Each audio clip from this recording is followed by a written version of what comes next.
नमस्कार मित्रों, यदि आपकी स्मरण शक्ति घटने लगी है, आपको सुनी पढ़ी बातें ज़्यादा समय तक याद नहीं रहती, या आप जितना पढ़ते हो उतना आपको स्मरण नहीं रह पाता है, तो ये एक गंभीर समस्या है। और मैं गंभीर समस्या उन लोगों के लिए कह रहा हूँ जिन्हें पढ़ने लिखने की बहुत आवश्यकता है।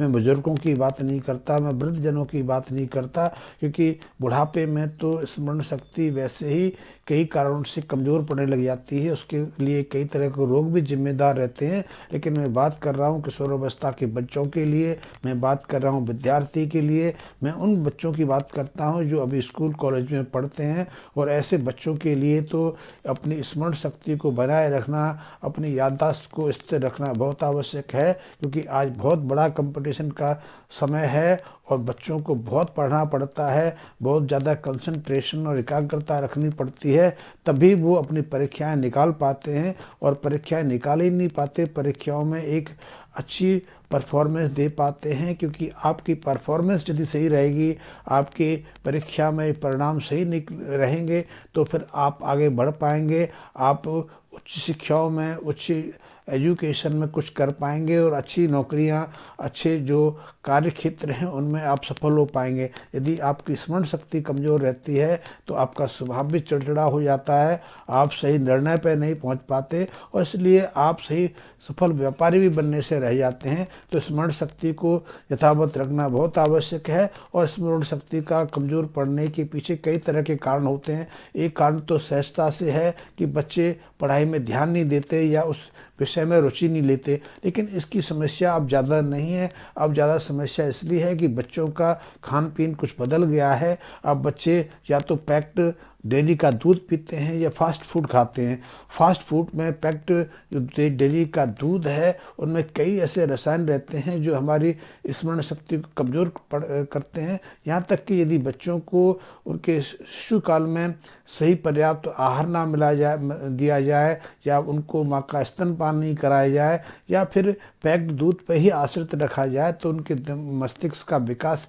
पूरी क्षमता के साथ नहीं हो पाता है और मस्तिष्क की क्षमताएं सीमित रह जाती हैं। मस्तिष्क के अंदर बहुत सारे केंद्र जो है निष्क्रिय और कमज़ोर स्थिति में रह जाते हैं, तो स्मरण शक्ति को विकसित होने में तो परेशानी होगी। तो ऐसे लोग जिनकी स्मरण शक्ति कमज़ोर है, जो चिड़चिड़े हो गए हैं, जो एकाग्र नहीं कर पाते हैं, या जिनको पढ़ी लिखी बातें ज़्यादा देर तक याद नहीं रह पाती हैं, वो छोटे छोटे प्रयोग कर सकते हैं। क्योंकि हमारे यहाँ तो एक परंपरा रही है, और ये परंपरा सदियों से रही है कि हम तो हर चीज़ को कंठस्थ करते थे। आपने देखा होगा आज 25-30 साल पहले तक बहुत बच्चे ऐसे होते थे, बहुत लोग ऐसे होते थे जो नाटक में काम करते थे, कथा उपदेश करते थे, लेक्चर देते थे, सुनते थे, लेकिन कभी वो किसी चीज़ को लिख के नहीं रखते थे, सिर्फ अपनी स्मरण शक्ति में रखते थे। और आपने कई ऐसे बच्चों को, कई ऐसे विद्वानों के बारे में सुना होगा जो कई कई शास्त्रों को कंठस्थ रखते थे, जिन्हें कई कई ग्रंथ पूरी तरह से स्मरण रहते थे। तो आप भी उस अवस्था में जा सकते हैं, क्योंकि वो लोग या तो देसी गाय के ऊपर निर्भर रहते थे। ब्रह्मचारियों के लिए देसी गाय का दूध, घी बहुत आवश्यक है, विद्यार्थियों के लिए भी बहुत आवश्यक है। और यदि आपने अपनी गाय का घी, दूध त्याग दिया है, आप उसका उपयोग नहीं कर पाए हैं, तो अब उपयोग करके अपनी स्मरण शक्ति को बना सकते हैं। लेकिन उससे पहले आपको जो पैकेट वाला दूध है उसको छोड़ना पड़ेगा, क्योंकि पैकेट से दूध जो आपके घर तक पहुंचता है, उसे आपके घर तक पहुंचने में कम से कम हफ्ता 10 दिन का समय लग जाता है। इस दौरान उसको संरक्षित रखने के लिए, खराब होने से बचाने के लिए, और कई तरह के केमिकल उसमें मिलाए जाते हैं, उससे उसका जो पोषकीय क्षमता है वो घट जाती है। इसी तरह आप की शुरुआत आजकल या तो अंडे से होती है, तो अंडे में भी कई ऐसे विषाक्त तत्व रहते हैं और कई ऐसी प्रोटीन रहती हैं, जब उन्हें आप आमलेट के रूप में प्रयोग करते हैं या उसकी भुर्जी वगैरह बनाते हैं, तो उसका जो विघटन से कई ऐसे तत्व बन जाते हैं जो आपको आलसी बना देते हैं, आपकी स्मरण शक्ति पर बुरा प्रभाव डालते हैं। और कई ऐसी दवाइयाँ हैं आप ले रहे हो, पैक्ड खाना लेते हो, जो प्रोसेस्ड तरीके से जो खाद्य पदार्थ निर्मित होते हैं, इनमें कई तरह के खाद्य पदार्थ होते हैं, या कई कोल्ड ड्रिंक्स ऐसे हैं जिनमें कई ऐसे रसायन हैं जो आपकी बौद्धिक क्षमता पर प्रभाव डालते हैं। और और इससे आपकी स्मरण शक्ति कमज़ोर पड़ जाती है, आप ज़्यादा समय तक स्मरण नहीं कर पाते हैं। लेकिन कभी कभी आपकी रुचि के ऊपर भी निर्भर करता है कि आपकी रुचि क्या है, आप किस रुचि में ज़्यादा इंटरेस्ट विषय में इंटरेस्ट लेते हैं, उसके हिसाब से आपकी रुचि बनती है। और तो उस रुचि को तो आप स्मरण रख पाते हैं, लेकिन कई तरह के बौद्धिक ज्ञान में आपकी रुचि नहीं रहती, तो वहाँ स्मरण रहना तो थोड़ा मुश्किल है। लेकिन ऐसी समस्या के लिए जिन लोगों की स्मरण शक्ति कमज़ोर पड़ रही है या जिनको ज़्यादा समय तक याद नहीं रह पाता, क्योंकि विद्यार्थियों को अक्सर देखा गया है वो कई कई घंटे तक पढ़ते हैं, रातों पढ़ते रहते हैं, लेकिन जैसे ही परीक्षा का टाइम होता है, जैसे ही परीक्षा हॉल में पहुँचते हैं, वो सब कुछ भूल जाते हैं, उन्हें स्मरण नहीं हो पाता। लेकिन जब वो क्वेश्चन पेपर सॉल्व करके कक्षा से बाहर आते हैं तब उन्हें सारी चीज़ें याद हो जाती हैं। तो ऐसी सभी परिस्थितियों से बचने के लिए आपको गाय माता का स्पर्श करना चाहिए, गाय माता की जो खाद्य पदार्थ हैं उनका सेवन करना चाहिए, क्योंकि गाय के दूध में, घी में ऐसे कई ऐसे तत्व हैं जो न केवल आपके बौद्धिक विकास पर प्रभाव डालते हैं बल्कि आपकी स्मरण शक्ति में भी आपका सहयोग देते हैं। गाय के दूध में तो कई ऐसे तत्व हैं, 25 से ज़्यादा तो उसमें फैटी एसिड्स रहते हैं, और ऐसे फैटी एसिड्स रहते हैं जो हमारे स्वास्थ्य के लिए, चाहे वो मानसिक स्तर की हो या शारीरिक स्तर की हो, सकारात्मक प्रभाव डालते हैं और मस्तिष्क के विकास में बहुत महत्वपूर्ण भूमिका निभाते हैं। लेकिन हमने पिछले कुछ वर्षों से या दशकों से अपने गाय को उपेक्षित रखना शुरू कर दिया। ना तो हम गाय का दूध पीते हैं, ना गाय के घी को सेवन करते हैं, और गाय के घी को तो हमने विषाक्त जैसा बना दिया है, जैसे उसमें विष है, उससे दूर रहना चाहिए। ये बच्चों से लेकर वयस्कों तक हमें स्वास्थ्य विशेषज्ञ बताते हैं, पत्रिकाएं भी यही बताती हैं कि हमें घी से, दूध से परे रहना चाहिए। लेकिन घी में, दूध में कई ऐसे तत्व हैं जो मस्तिष्क के विकास में बहुत महत्वपूर्ण भूमिका निभाते हैं। और जब तक हम लोग और आप घी और दूध पर आश्रित रहे तब तक हम बौद्धिक क्षमता में शीर्ष स्थान पर थे, विश्व गुरु कहलाते थे। तो आपको यदि अपनी स्मरण शक्ति से को यथावत रखना है, अपनी याददाश्त को सामान्य स्तर पर लाना है, तो आपको गाय की शरण में जाना चाहिए, गाय के घी का सेवन करना चाहिए, गाय के दूध का प्रयोग करना चाहिए। गाय के घी का प्रयोग तो हम मक्खन के रूप में करते रहें, मक्खन घी का पहला रूप रहता है, और मक्खन बहुत पचनीय है, बहुत पाचकी है। एक छोटा बच्चा 5-6 महीने का भी मक्खन को सहजता से पचा लेता है, और वृद्ध 80 साल का वृद्ध जन भी मक्खन को सहजता से पचा लेता है। दूध भी सहज पाचनीय है, चाहे वो वसा के अंतर्गत रखा गया है, फैटी एसिड के अंतर्गत आता है, लेकिन उसकी जो फैट है अन्य सभी तत्वों से, अन्य सभी खाद्य पदार्थों से बिल्कुल अलग है। और गाय का घी है बहुत पचनीय है, आप उसको सहजता से पचा लेते हैं, और जब हम उसका सेवन करते हैं तो वो हमारी पाचन प्रक्रिया को भी तीव्र करता है, और हम गरिष्ठ से गरिष्ठ भोजन को भी सहजता से पचा लेते हैं। हमारे तो परंपरा रही है खाली पेट घी खाने की।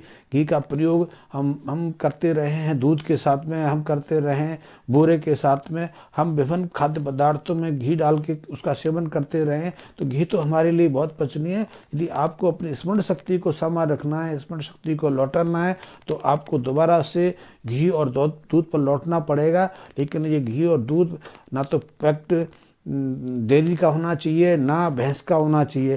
भैंस में भी कुछ तत्व रहते हैं, लेकिन भैंस हमें आलसी बनाती है। और भैंस का प्रयोग तो हमने पिछले 300-400 सालों में तब से करना शुरू किया है जब से हमारे यहाँ या तो ब्रिटिश लोग आए, या विदेशी अंग्रेजों ने हमारे ऊपर शासन किया, या हमारे ऊपर मुस्लिम आक्रांताओं का शासन हो गया। तो उन्होंने इस चीज़ भैंस का, गाय का तो दुरुपयोग किया है, क्योंकि उनको भैंस का मांस चाहिए था, भैंस का खून चाहिए था, भैंस का जो वसा थी, चर्बी थी, वो चाहिए होती थी, चमड़ी चाहिए होती थी। तो उन्होंने भैंस को तब प्रमोटेड किया। हमारा भैंस से एक पशु और एक मनुष्य जैसा स्वभाव रहा है। हम भैंस पर कभी निर्भर नहीं रहे, हमने सिर्फ गाय को पाला है, गाय को अपनी माता का स्वरूप प्रदान किया है। इसलिए गाय के जो खाद्य, जो दूध, दही, घी है, हमारे लिए सबसे सर्वोत्तम खाद्य हैं। और यदि हम उस पर निर्भर रहते हैं तो न केवल हम शारीरिक रूप से सक्षम बनते हैं, बौद्धिक क्षमता में शीर्ष पर जाते हैं, बल्कि हम पूरी जिंदगी निरोगी रहकर, स्वस्थप्रद रहकर अपने सारे कार्यों को निपटा पाते हैं। तो घी में, गाय का घी है, गाय का दूध है, उसमें बहुत सारे पोषक तत्व रहते हैं, जिसमें कई तरह के फैटी एसिड्स हैं जो मस्तिष्क के विकास में सहयोग देते हैं, मस्तिष्क की जो न्यूरॉन्स होती हैं उनके निर्माण में सहयोग करते हैं, और शारीरिक की जो जितनी भी कुछ की कोशिकाएँ हैं उनकी मजबूती के लिए, उनकी सामान्य अवस्था बनाए रखने में अपना सहयोग देती हैं। एक सेरोसाइड नामक रसायन रहता है, वो दूध में भी रहता है, लेकिन मक्खन घी में उसकी सांद्रता दूध की तुलना में 15 से 20 गुना ज़्यादा हो जाती है। ये हमारी मानसिक क्षमता को बढ़ाने में बहुत मददगार है, बौद्धिक क्षमता को सर्वश्रेष्ठ स्तर पर ले जाने के लिए हमारे लिए बहुत मददगार होता है। तो इसलिए यदि आप घी का प्रयोग करते हैं, दूध का प्रयोग करते हैं, तो आप अपनी स्मरण शक्ति को वापस सामान्य अवस्था में ला सकते हैं। वैसे घी आधारित कई ऐसे तत्व भी हम बनाते रहे हैं जिसमें ब्रह्म रसायन रहा है, ब्रह्म रोटी रहा है, मक्खन का प्रयोग भी हम करते रहे हैं, मक्खन का प्रयोग आप भी कर सकते हैं। यदि आप मक्खन का प्रयोग मिश्री के साथ में करते हैं, काली मिर्च के साथ में करते हैं, तो आपके मस्तिष्कीय क्षमता में काफ़ी सुधार आता है, आपकी जो स्मरण शक्ति है पुनः सामान्य स्तर पर आने लगती है। आप ब्रह्म रसायन का प्रयोग भी कर सकते हैं। ब्रह्म रसायन में ब्रह्म बूटी का प्रयोग, ब्रह्म बूटी से गाय के घी में एक रसायन निर्मित किया जाता है, घी निर्मित बनाया जाता है, उसका प्रयोग भी कर सकते हैं। इससे भी आपकी स्मरण शक्ति बहुत तीव्र होती है। आप मक्खन के साथ में, घी के साथ में ब्रह्म बूटी का प्रयोग भी कर सकते हैं। आप साधारण गाय के दूध में 2 चम्मच घी डाल के उसका सेवन कर सकते हैं, इससे भी आपकी स्मरण शक्ति लौटने लगेगी। और मक्खन तो बहुत अद्भुत है, क्योंकि मक्खन में तो सारी विटामिन भी बहुत अच्छी मात्रा में रहती हैं, खास करके विटामिन ए, डी, ई के उसमें बहुत अच्छी मात्रा में रहती हैं। ये सारे विटामिन फैट सोल्यूबल विटामिन है और गाय के घी में पर्याप्त मात्रा में रहती हैं, इसलिए आपकी नेत्र ज्योति भी पूरी उम्र यथावत बनी रहती है। आपको ना तो चश्मा लगाने की आवश्यकता रहती है, ना आपको आंखें कमज़ोर पड़ती हैं, ना नेत्र ज्योति घटती है, ना आपको मोतियाबिंद आता है। तो यदि आप मक्खन का प्रयोग करते हैं, नियमित रूप से करते हैं, यदि बचपन में कर लिया तो भी आपकी नेत्र ज्योति बुढ़ापे तक यथावत बनी रहती है। यदि आप पूरी उम्र करते रहते हैं तो नेत्र ज्योति तो सामान्य रहती ही रहती है, आपकी बौद्धिक क्षमता भी यथावत रहती है। तो मक्खन का प्रयोग भी कर सकते हैं। मक्खन का प्रयोग आप काली मिर्च के साथ में और मिश्री के साथ में कर सकते हैं, अन्यथा इसका प्रयोग आप नाश्ते के रूप में रोटी के साथ में, खिचड़ी के साथ में या कई अन्य चीज़ों से साथ में प्रयोग कर सकते हैं। दूध का प्रयोग आप मिश्री डाल के कर सकते हैं, या उस दूध में आप शहद डाल के उसका सेवन कर सकते हैं, दूध में घी डाल के उसका नियमित रूप से सेवन कर सकते हैं। इससे आपकी बौद्धिक क्षमता तो यथावत रहेगी, बल्कि आपकी स्मरण शक्ति भी बढ़ती जाएगी और बुढ़ापे तक आपको स्मरण शक्ति की किसी तरह की समस्या का सामना नहीं करना पड़ेगा। ब्रह्म रसायन का प्रयोग भी कर सकते हैं।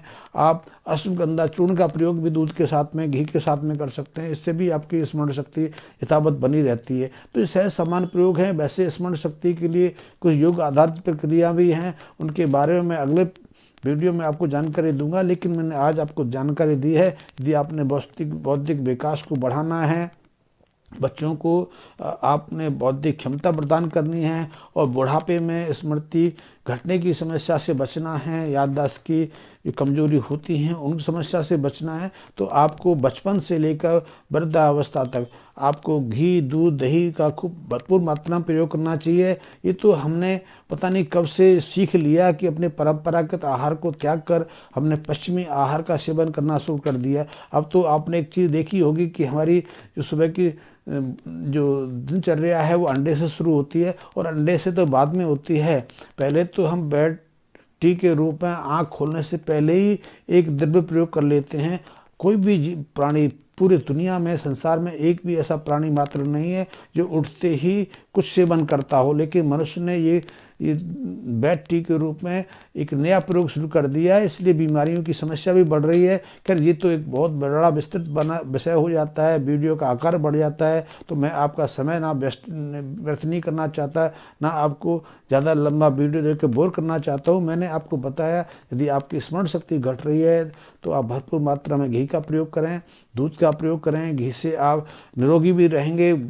जो विभिन्न तरह की बीमारियों का सामना अपना करना पड़ता है उनसे बचे रहेंगे, क्योंकि घी में बहुत सारे प्रयोग हैं, बहुत सारे गुण हैं। ये आपको हृदय रोगों से बचाता है, उच्च रक्तचाप की समस्या से बचाता है, ये आपको कैंसर जैसी समस्या से दूर रखता है। आपकी इम्यून सिस्टम जो है, इम्यूनिटी जो है, उसको आप यथावत बनाए रखता है। तो इन सारे विषयों में मैं अगले वीडियो में आपको जानकारी दूंगा। यदि मेरा वीडियो आपको पसंद लगा आया हो तो आप इसको लाइक और सब्सक्राइब अवश्य कर लें। धन्यवाद मित्रों।